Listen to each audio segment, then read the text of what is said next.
Okay, so hello everyone. Good afternoon.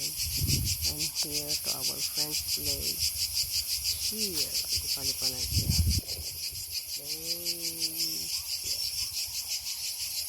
nice and comfy. Nice air, fresh air.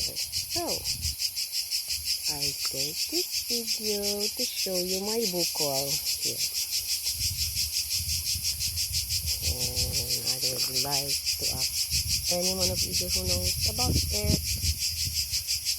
I had a test. I have 3 different ultrasounds, and they just say it's ilipos. Taba in Tagalog. I don't know.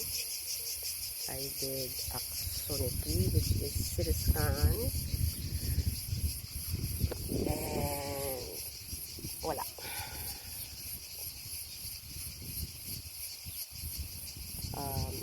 Maybe it's just some kind of, hindi pa kasi nababasa masyado.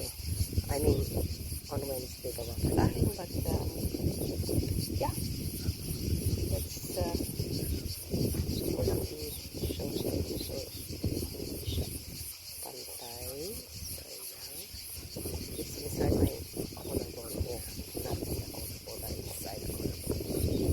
This thing in here. So, there are times na wala. But there are times, look, na malaki siya. So, that's the reason why I did some general blood tests, thyroid tests, ultrasounds, and CT scans. But so far, I'm good. So anyway guys, comment down below if you know something about it. Please let me know. Thank you.